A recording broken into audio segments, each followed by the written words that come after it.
What I want to do in this video is discuss what it means to be a metal or metallic nature. So first, let's just think about the metals that we encounter in everyday life, or based on our experience, the things that we associate with being a metal. So the elements that really jump out at us at metals, or we always refer to, hey, that's a metal or that's metallic, are things like iron, or nickel, or copper, or silver, or gold, or aluminum, or at least for me, these are the ones that immediately pop out as, hey, these are I've seen these things before, and they all feel like metals to me. But now let's think about what's true about these things, and as we'll see, many other elements on the periodic table that give them this metallic nature. What do we associate with having a metallic nature? Well, one is that these things can be shiny. These things tend to be shiny, that there's kind of a gloss when light shines on it. They're not just kind of a matte color. They look metallic, literally. That's sometimes the word that's used for it. It has a metallic shininess to it. Another thing that we associate with it is they tend to be fairly dense. If I take a metal, a block of a metal, and if I drop it into water, I imagine that sinking, that it's not floating on top of the water. We also imagine them having a very high melting point, that they tend to be solid at room temperature.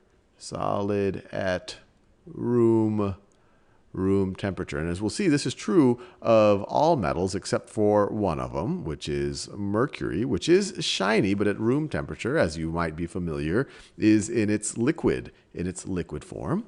Now, the other things that I associate with a metal is that I can make things out of them I can bend them and shape them in different ways. If I think of aluminum foil, I can bend it. It's not just going to crack. I can bend it and put it into different shapes.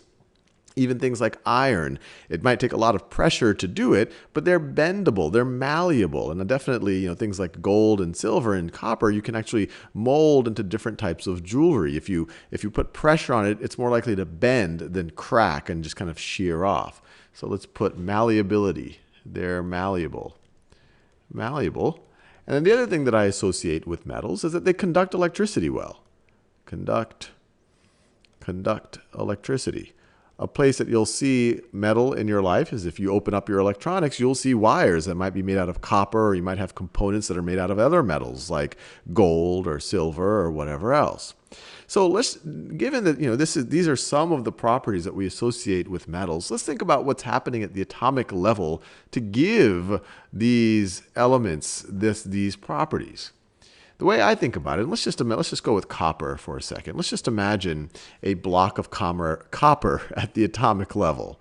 So let's say this is one copper nucleus right over there, and it has its sea of electrons. It has its sea of electrons, just like, or not sea of electrons. It has all of its electrons in the various orbitals. We'll talk about sea of electrons in a second. But this is kind of its cloud of electrons, I should say. So this is electron cloud. So the electrons are just jumping around in this cloud. It's really a probability density, or there's kind of a certain probability that could be at any point in that cloud. And so let's imagine a big solid piece of copper. So you would have a bunch of these. You would have a bunch of these all together, all forming the solid. And what allows metals to be malleable, to do things like conduct electrons, or conduct electricity, which is the movement of electrons, is essentially for them, they're very willing to share electrons with each other. By sharing electrons, so you can imagine this is one copper atom, that's another. Let's say they're sharing some electrons. That's what allows the electricity, or this flow of electrons, to happen. If these electrons are loosely bound, then if you put a potential difference, a voltage, let's say that you put a potential difference so that this side is more negative and that this side is more positive, then the electrons are going to want to get away from the negative charge, move towards the positive charge. And if they're relatively freely bound, they can kind of move from one cloud to the next. And you kind of end up having what's often called a sea of electrons. Let me write that down. You have a sea of electrons, which would make this conductive. And that's why you see so much wire made out of copper. And the sea of electrons is also what makes it malleable. If someone on this side would have put a lot of pressure this way, and on that side put a lot of pressure that way, things that are rigid would just kind of crack and break right, would just break right over there. But because you have the sea of electrons, it allows it to be malleable. This part might just bend down a little bit. That part might bend up. But they're not going to, the metallic bond is not going to break. And so given that this metallic nature really comes from the willingness of these atoms to share electrons with each other, to create the sea of electrons, I encourage you to pause this video and think about which atoms on the periodic table, which elements are more likely to do that, to share electrons with others and with each other. And really this is the same principle that we thought about ionization energy and electronegativity. So pause the video. So I'm assuming you've had a go at it. So which elements are most likely to share electrons?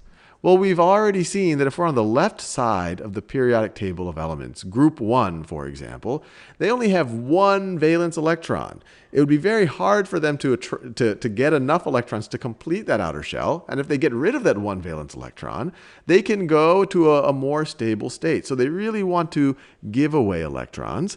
And the ones over here, they're so close. If we talk about the halogens, they're one electron away from completing their outer shell. They're greedy. They want to hog these electrons. They tend to be electronegative. The noble gases, they're done. They definitely don't want to share electrons with anyone. They're kind of in a very stable state. Now, the other thing that we've talked about is as we go down a group, our atoms are getting larger and larger and larger. So the outermost, that 55th electron in cesium, is much more loosely bound because it's further away than say the third electron in lithium. So just as we saw as the elements in this bottom left have a very low ionization energy.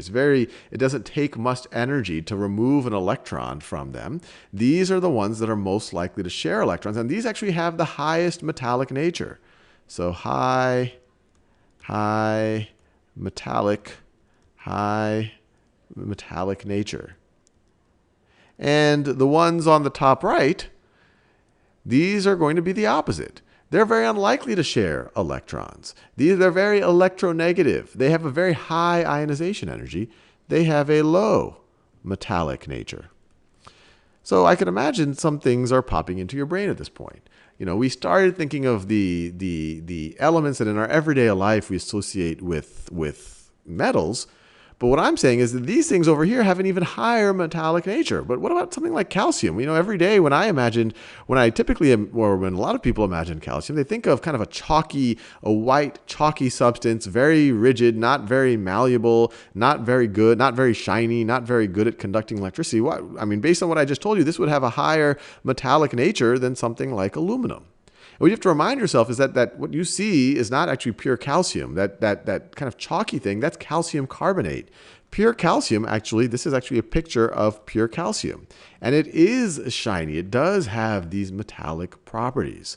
So the general trend here is that all of this is very high metallic nature, and these are very low metallic nature, which also makes you probably realize, wow, most of the periodic table is a metal of some form. If aluminum is a metal and all of these things have a higher metallic nature, then all of this stuff are metals. And that is the case. The S block, the D block, the F block, these are all metals. And then a good chunk of the P block, are considered metals, and then these are kind of sometimes referred to as metalloids. And then this section of the periodic table is not considered a metal, and that makes sense. The noble gases, they are gases. They are not very reactive. They don't bond, so they don't form kind of a structure that can even do this type of thing.